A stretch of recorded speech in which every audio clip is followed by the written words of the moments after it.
7월 31일 주일입니다. 오늘 본문은 시편 89편 38절부터 52절입니다. 시편 89편은 길지요.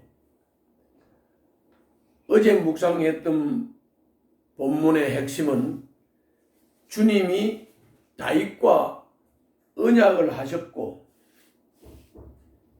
그 언약을 반드시 지키고 성취를 하셨습니다.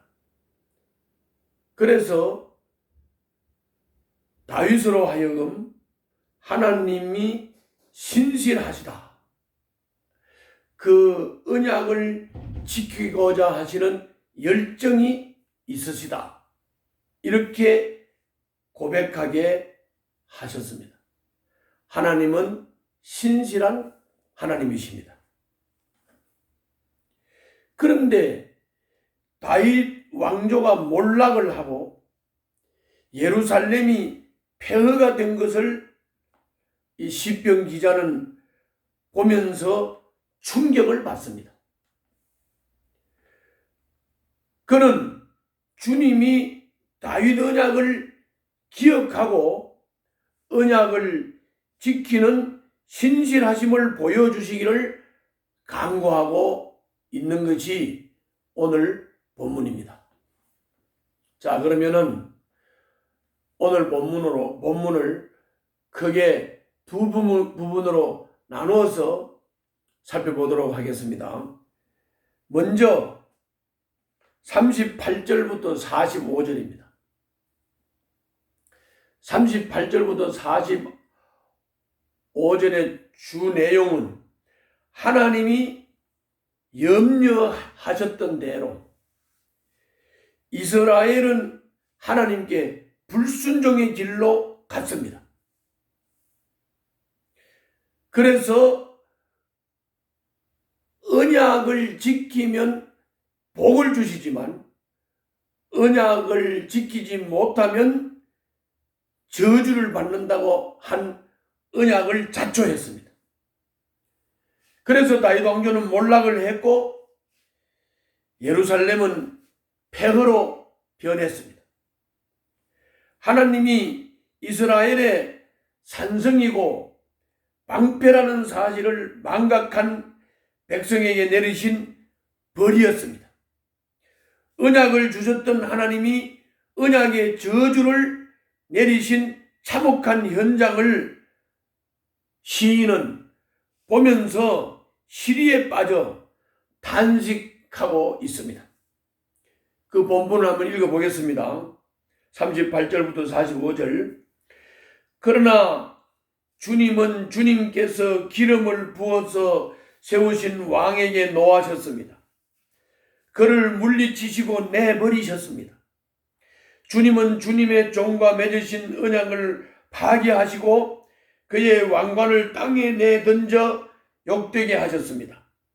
주님께서 모든 성벽을 허무시고 요새를 폐허로 만드셨습니다. 길로 지나가는 사람마다 그를 약탈하고 그는 이웃들에게 수치거리가 되었습니다. 대적들의 오른손을 지켜 올려주셔서 원수들만 기뻐서 날뛰게 하셨습니다. 또 그의 칼날을 무디게 하셨으며 전쟁터에서 그를 돕지 않으셨습니다.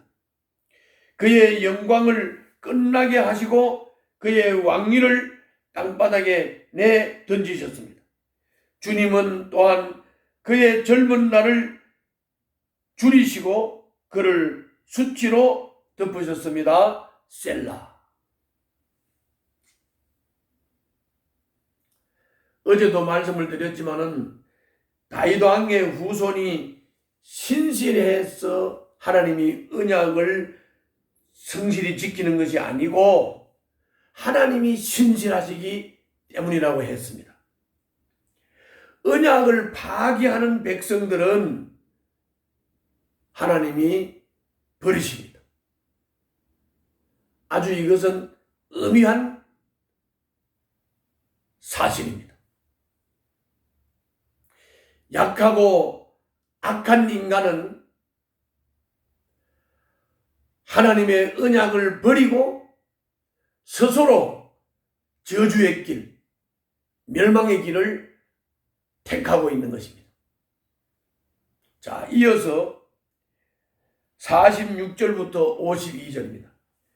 46절부터 52절의 내용은 시인이 진노를 거두고 택하신 백성의 얼굴을 봐달라고 절박한 심정으로 주님께 간청을 합니다.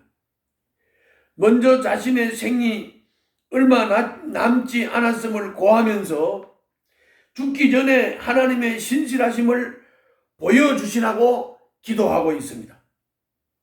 이어서 다윗과 맺은 언약을 상기시키며 약속을 지켜달라고 촉구합니다. 마지막으로 원수들이 주님이 세운 왕을 업신여기고 조롱하는 것을 견딜 수가 없다고 호소합니다. 인정하기 힘든 현실을 마주하는 시인이 할 수 있는 일은 하나님의 인자와 성실을 붙들고 기도하는 것 뿐이었습니다. 본문을 읽겠습니다. 주님, 언제까지입니까? 영영 숨어 계시렵니까?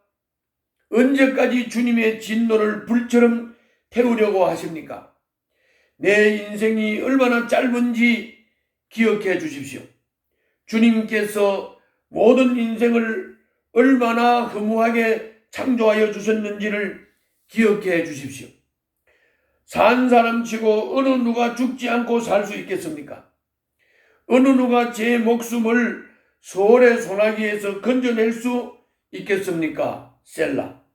주님, 주님의 신실하심을 두고 다윗과 더불어 맹세하신 그 첫사랑은 지금 어디에 있습니까? 주님, 주님의 종들이 받은 치욕을 기억하여 주십시오. 문민족이 안겨준 치욕이 내 가슴 속에 사무칩니다. 주님, 주님의 원수들은 주님이 기름 부어 세우신 왕을 깔보며 가는 곳마다 모욕합니다. 주님, 영원토록 찬송을 받으십시오. 아멘, 아멘. 이것이 46절부터 52절입니다.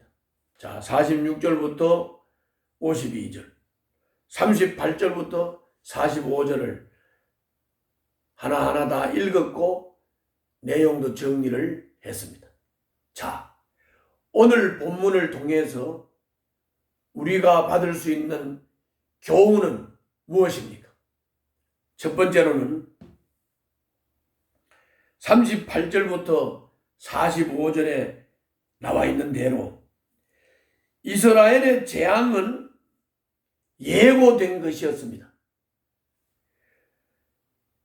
그들이 자처한 형벌이었습니다. 이처럼 언약에는 복만 있지 않고 저주도 있다는 것입니다. 재앙도 있다는 것입니다. 우리에게 주신 말씀도 순종하면 복이지만 불순종하면 심판의 칼이 되어서 돌아온다는 겁니다. 복된 말씀만 읽지 말고 경고의 말씀을 놓치지 마십시오. 말씀은, 언약은 복된 말씀도 있지만 경고의 말씀도 있다는 것 꼭 명심해야 됩니다. 우리가 듣기 좋은 말, 복된 말만 가려서 들으면 경고의 말씀을 놓치게 됩니다. 그렇게 되면 오늘 본문에 나온 이스라엘 백성들처럼 버림을 당하게 됩니다. 두 번째 교훈은 46절부터 48절입니다. 영원에 비하면 인생은 짧고 허무합니다. 그렇기 때문에 하나님의 구원 과정을 긴 호흡으로 다 관망할 수가 없습니다. 다시 말하면 하나님의 구원 계획을 짧은 기간에 확인할 수 없다는 겁니다. 때로는 약속이 무너진 현실만 보고 죽을 수도 있습니다. 왜? 인생이 짧기 때문에. 그래서 시인은 내 짧은 생이 다하기 전에 다시 하나님의 신실하심을 보기를 간청했습니다. 하나님의 긴 구원의 계획을, 긴 구원의 과정을 다 볼 수 없기 때문에 하나님의 신실하심만을 확인하고 싶다는 겁니다. 하나님의 신실하심을 보기를 간절히 간청하는 것입니다. 그래야 약속이 실현될 것이라는 확신 속에 죽기를 소망하는 겁니다. 하나님은 약속을 지키신다는 신실한 하나님을 믿고 확신 속에서 죽는 것이 소망이라고 고백하는 것입니다. 죽는 것이 아쉽지 않을 만큼 영원에 대한 확실한 소망을 간직하는 것이 중요합니다. 하나님의 언약은 확실합니다. 하나님은 말씀하신 대로 이루실 것입니다. 그 신실하신 하나님을 믿고 확신하고 말씀대로 이루어질 것에 대한 소망을 가지십시오. 그리고 그 언약의 약속을 내가 보지 못할지라도 하나님이 반드시 이루실 것이라는 소망을 가지고 오늘도 승리하는 삶을 사시기를 바랍니다. 기도하겠습니다. 자기 백성을 징계하시는 뜻이 무엇인지 속히 깨닫고 돌이키게 하여 주시옵소서. 예수님 이름으로 기도하옵나이다. 아멘.